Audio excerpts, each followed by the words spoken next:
নমস্কার বন্ধুরা, আমার বৃষ্টিপর্ণা চ্যানেলে আপনাদের স্বাগত। আজ আমি চলে এসেছি বাঙালির রচনা বিলাসের একটি অতি বিখ্যাত পদ পুঁই মেজরি। এই পুঁই মেজরি সাধারণত শীতকালেই পাওয়া যায়, কিন্তু এখন সারা বছরই মোটামুটি পুঁই মেজরি আপনি দেখতে পাবেন। তো শীতের পুঁই মেজরির যা স্বাদ, সারা বছরের পুঁই মেজরি সেই রকম স্বাদ পাওয়া যায় না। তো আজকের রেসিপিটা এই পুঁই মেজরি নিয়ে, চলুন তাহলে রেসিপিটি দেখে নেওয়া যাক। আমি এখানে বেশ কিছুটা পুঁই মেজরি নিয়েছি, একটু বেগুন নিয়েছি, আলু নিয়েছি আর নিয়েছি একটু মূলো। আজকের পুঁই মেজরিটা করব মাছের তেল দিয়ে। অনেক রকম পুঁই মেজরি আপনাদের সঙ্গে শেয়ার করেছি, কিন্তু আজকে মাছের তেল দিয়ে পুঁই মেজরিটা শেয়ার করব। তো তার জন্য আমি অল্প একটু পেঁয়াজ নিয়েছি আর নিয়েছি বেশ কিছুটা মাছের তেল। আসলে অনেকটা মাছের তেল বাড়িতে পড়েছিল, আর পুঁই মেজরিটা দিয়ে মাছের তেল খুব সুন্দর খেতে লাগে। তো ভাবলাম আজকে এই রেসিপিটা আপনাদের সঙ্গে শেয়ার করি। তো প্রথমে ফ্রাইং প্যানে বেশ কিছুটা তেল দিয়ে আগে পুঁই মেজরিগুলোকে লাল লাল করে ভালো করে ভেজে তুলে রাখবো। পুঁই মেজরিটা যদি ভেজে রাখা হয় তাহলে সেই হরহরে ব্যাপারটা চলে যায়, আর পুঁই মেজরির কাঁচা একটা আষ্টে গন্ধ থাকে পুঁই শাক বা পুঁই মেজরির, তো সেটাও চলে যায়। তো এটা ঢাকা দিয়ে ভেজে নেব, যাতে তাড়াতাড়ি ভাজাও হয়ে যায় আর সিদ্ধও হয়ে যায়।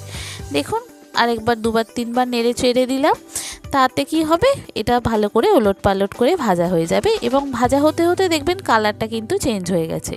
তো এবার পুঁই মেজরিটাকে তুলে আমি এক সাইডে রেখে দেব, মানে একটা পাত্রে তুলে নেব। নিয়ে ওই যে তেলটি পড়ে আছে তাতেই একটু ফোড়ন দেব।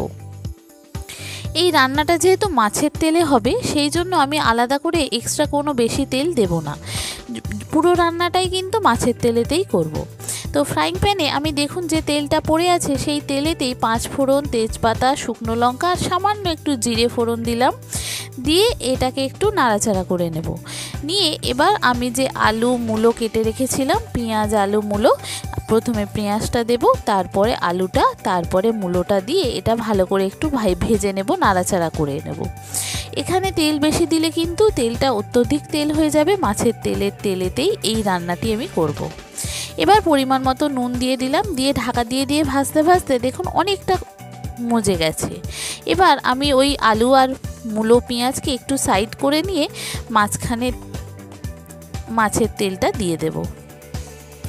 দিয়ে মাছের তেলটা একটু নাড়াচাড়া করে দেখবেন মাছের তেলটা থেকে প্রচুর তেল বেরোচ্ছে।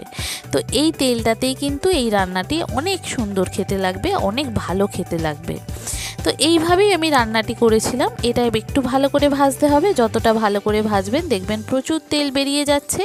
এবার বেসিক মশলাগুলো এক এক করে এর মধ্যে দিতে হবে। বন্ধুরা, রেসিপিটি যদি ভালো লাগে তাহলে আমার চ্যানেল বৃষ্টিপর্ণাকে অবশ্যই সাবস্ক্রাইব ও ফলো করে দেবেন, আর পাশে থাকার বেল আইকনটি অবশ্যই অন করে দেবেন। তাহলে ভিডিও আপলোডের সাথে সাথেই আপনাদের কাছে নোটিফিকেশান চলে যাবে ভিডিও আপলোডের। কেমন হলো রেসিপিটা অবশ্যই পুরো ভিডিওটি দেখে আমাকে কমেন্ট করে জানাবেন। ভালো লাগলে একটা লাইক ও শেয়ার করে দেবেন। এবার এক এক করে বেসিক মশলাগুলো আমি দিয়ে দিলাম। নুন তো আগেই দিয়েছিলাম, পরিমাণ মতো নুন, আবার স্বাদ বুঝে পরে দেব।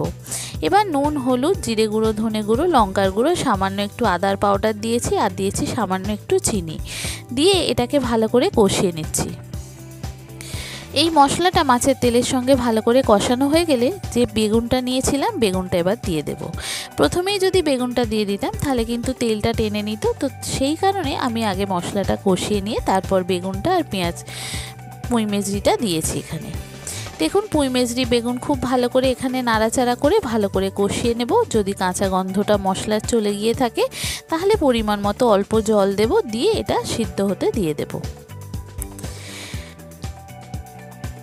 এই পুঁই মেজরি বিভিন্নভাবে করা হয়, বিভিন্ন অঞ্চল ভেদে নানা রকমভাবে করে। এক একজনেরা এক এক রকম স্বাদের রান্না করে। আমরা কলকাতায় একরকম রান্না করি, ওদিকে যারা নর্থ বেঙ্গলে থাকে তারা আবার অন্যভাবে করেন, বা যারা আমাদের বাংলাদেশি বন্ধু তারা অন্যভাবে করেন, কিন্তু করেন একই রকম, টেস্টও হয় একই, মানে আলাদা আলাদা রকম, কিন্তু স্বাদ কিন্তু খুব সুন্দর খেতে হয়। তো একবার এইভাবে পুঁই মেজরিটা ট্রাই করে দেখতে পারেন। শীতের সবজি, তো শীতের সময় খেলেই যা টেস্ট হয়, গরমকালে খেলে কি আর সেই টেস্ট হয়? তো সেই জন্য শীতকালে এই রকম পুঁই মেজরির স্বাদ এত সুন্দর খেতে হয়, আগে না খেয়ে থাকলে এইভাবে একবার ট্রাই করতে পারেন, খুব সুন্দর খেতে হয়।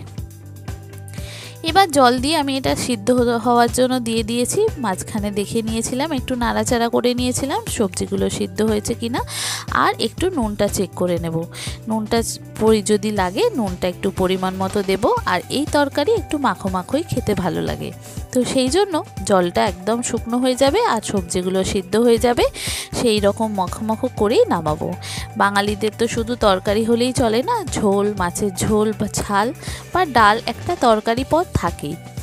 তো এইটা একটু মাখো মাখো করলে কিন্তু এটা খেতে কিন্তু খুব ভালো হবে। আর স্বাদ এত সুন্দর খেতে হয় কি বলবো আপনাদের, আগে না খেয়ে থাকলে এবার ট্রাই করতে পারেন। এই রকমভাবে পুঁই মেচড়ি মানে মাছের তেল দিয়ে পুঁই মেচড়ি।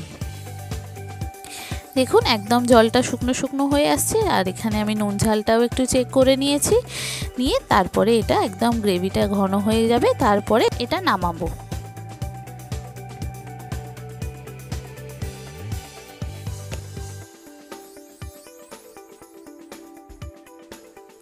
পরিমাণ মতো একটু নুন লাগবে আমার, তো পরিমাণ মতো আমি একটু নুন দিয়ে দিলাম। দিয়ে এটা একদম মাখো মাখো করে তারপরে নামাবো। যে সমস্ত নতুন বন্ধুরা আমার ভিডিওটি দেখছেন অথচ আমার চ্যানেল বৃষ্টিপর্ণাকে সাবস্ক্রাইব ও ফলো করেননি, তাদেরকে অনুরোধ করব আমার চ্যানেল বৃষ্টিপর্ণাকে সাবস্ক্রাইব ও ফলো করে দেওয়ার জন্য। তাহলে ভিডিও আপলোডের সাথে সাথেই আপনাদের কাছে নোটিফিকেশান চলে যাবে ভিডিও আপলোডের। কেমন হলো রেসিপিটা অবশ্যই পুরো ভিডিওটি দেখে আমাকে কমেন্ট করে জানাবেন। ভালো লাগলে একটা লাইক ও শেয়ার করে দেবেন। দেখুন একদম মাখো মাখো হয়ে গেছে, এবার নামিয়ে নেব। এই রকম শীতের হালকা ঠান্ডায় আর দুপুরে ধোঁয়া ওঠা ভাতের সাথে এরম যদি থাকে মাছের তেল দিয়ে পুঁই মেচড়ি, দুপুরের খাওয়াটা কিন্তু জমে যাবে। দেখেছেন কত সুন্দর দেখতে হয়েছে। এবার নামিয়ে নেব। একদম শুকনো শুকনো হয়ে গেছে আর খেতে অসম্ভব সুন্দর হয় এইভাবে মাছের তেল দিয়ে পুঁই মেচড়িটা রান্না করলে। দেখুন নামিয়ে ফেললাম, এবার সার্ভ করার পালা।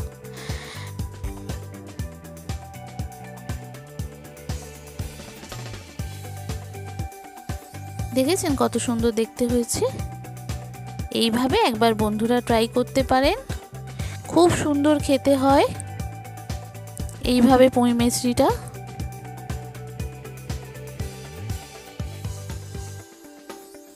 কাছ থেকে দেখাই, দেখুন আপনাদেরকে কতটা সুন্দর লাগছে, দারুণ সুন্দর খেতে হয় আর অসাধারণ স্বাদ। এইরকম পুঁই মেচড়ি, শীতের পুঁই মেচড়ির স্বাদই আলাদা।